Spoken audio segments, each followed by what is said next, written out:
Good morning बच्चों। कल हमने विद्युत द्विध्रुव को घुमाने में किए गए कार्य के बारे में बात की थी। बच्चों आज हम विद्युत द्विध्रुव में स्थितिज ऊर्जा के बारे में बात करेंगे। क्लियर? आप लोगों ने अगर पिछले वीडियो नहीं देखे हैं तो पिछले वीडियो देख लें, क्योंकि ये भी उसी से रिलेटेड है। क्लियर? आज हम स्थितिज ऊर्जा के बारे में बात करें दोस्तों, तो क्या कहते हैं कि अगर हम किसी द्विध्रुव को, है ना, अगर एक समान विद्युत क्षेत्र में रखते हैं तो उस द्विध्रुव को अगर हम लंबवत रखें, कैसे रखें? लंबवत। अगर उस द्विध्रुव को हम लंबवत रखते हैं और थीटा कोण पर घुमाते हैं तो उसमें क्या होता है? कार्य होता है ना। मैंने कई बार आपको बताया है कि कार्य क्या होता है? बल इंटू विस्थापन, है ना, बल गुणित विस्थापन। किसी वस्तु पर लगाया गया बल और बल की दिशा में वस्तु के विस्थापन को हम क्या कहते हैं? कार्य कहते हैं। अगर वस्तु विस्थापित ना हो तो कार्य नहीं होता। ठीक है, अब ये 90 डिग्री पर है ना। यहाँ पर देखिए दोस्तों, ये कैसे है? 90 डिग्री पर है। ए बी एक विद्युत द्विध्रुव है ना। माना क्या है? ए बी एक विद्युत द्विध्रुव है जो कि कैसे रखा हुआ? विद्युत क्षेत्र, एक समान विद्युत क्षेत्र क्या है यहाँ पर? ई है ना। एक समान विद्युत क्षेत्र ई है जिसमें ये 90 डिग्री पर रखा हुआ है। ठीक है, इसे हम यहाँ से थीटा कोण पर घुमाते हैं। किधर घुमाते हैं? ऐसे करके थीटा कोण पर घुमाते हैं तो इसमें क्या लगता है? बल आघूर्ण लगता है, सभी को पता है।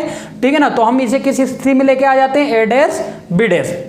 तो क्या कहते हैं कि एक समान विद्युत क्षेत्र में द्विध्रुव की स्थितिज ऊर्जा उस कार्य को कहते हैं जो द्विध्रुव को विद्युत क्षेत्र की लंबवत दिशा से किसी दी गई दिशा में थीटा डिग्री घुमाने के लिए करना पड़ता है ना। यही मैंने आपको अभी समझाया है ना। आप स्टेप बाय स्टेप बढ़िया से इसको उतार लें, इसलिए आज मैंने बहुत अच्छे से व्यवस्थित तरीके से इसको किया है ना।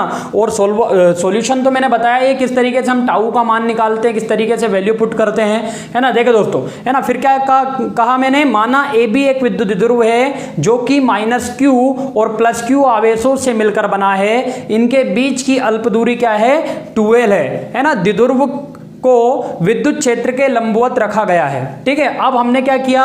द्विध्रुव पर, है ना, क्या किया हमने?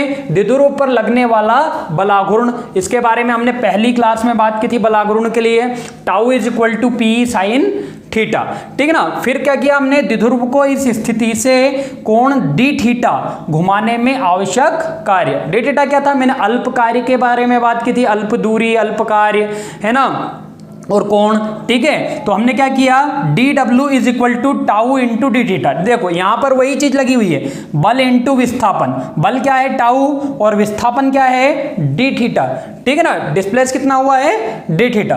ठीक है ना। फिर D W is equal to tau की वैल्यू हमने यहां पर पुट की, P sine theta D theta, है ना। फिर क्या किया? द्विध्रुव को 90 डिग्री से, है ना, कितने डिग्री से? 90 डिग्री से थीटा कोण पर घुमाने में किया गया कार्य। तो हमने क्या करा? इसका समाकलन, है ना, समाकलन किया डी डब्ल्यू, है ना। D W is equal to 90 degree, है ना, थीटा से कहां? 90 डिग्री से कहां तक? थीटा तक, P sine theta D theta. ठीक है, तो डी डब्ल्यू का समाकलन क्या हो गया?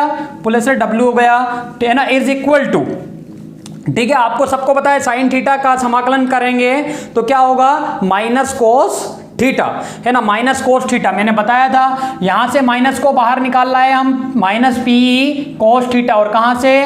थीटा, है ना, 90 से थीटा डिग्री। फिर ये जो लिमिट है, लिमिट हमने इसमें पुट की, है ना, W is equal to minus P cos theta minus cos 90 degree, है ना। और कोस 90 का जो वैल्यू होती है वो मैंने आपको बताया था क्या होता है? कोस 90 इज इक्वल टू होता है 0 डिग्री। ठीक है, तो हमने उसका वैल्यू यहाँ पर पुट किया, W is equal to minus P cos theta minus 0।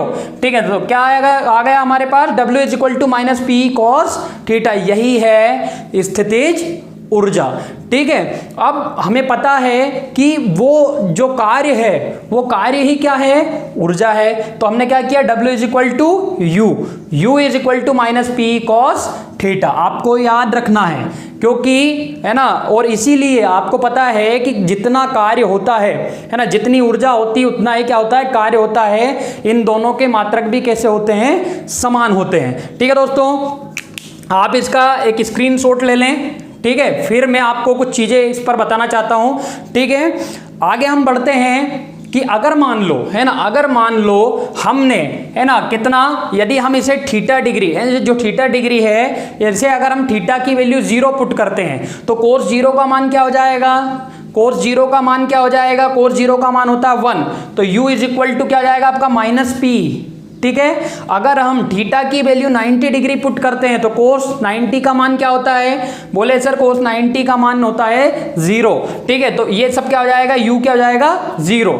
ठीक है, अगर हम कोस थीटा की जगह थीटा की वैल्यू 180 डिग्री पुट करते हैं तो -180 होता है, और -180 माइनस माइनस क्या हो जाएगा plus, u is equal to p, मतलब 180 डिग्री घुमाने पर कार्य होगा, है ना। मैंने जो कार्य का कॉन्सेप्ट था हमारा उसमें मैंने सभी वैल्यू पुट करके आपको बताई थी। थीटा की वैल्यू 0 रखी थी, फिर हमने थीटा की वैल्यू क्या रखी थी, थीटा की वैल्यू उसके बाद में हमने क्या रखी थी 90 डिग्री रखी थी, फिर हमने थीटा की वैल्यू क्या रखी थी 180 डिग्री रखी थी।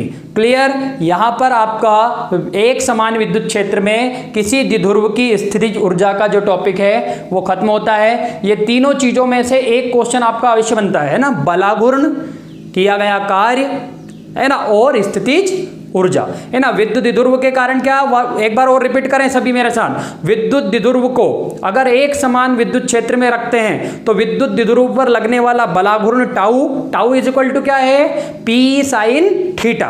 फिर सेकंड मैंने क्या बताया था, विद्युत द्विध्रुव के में किया गया कार्य, तो कार्य क्या था आपका, क्या था W is equal to PE 1 minus cos theta.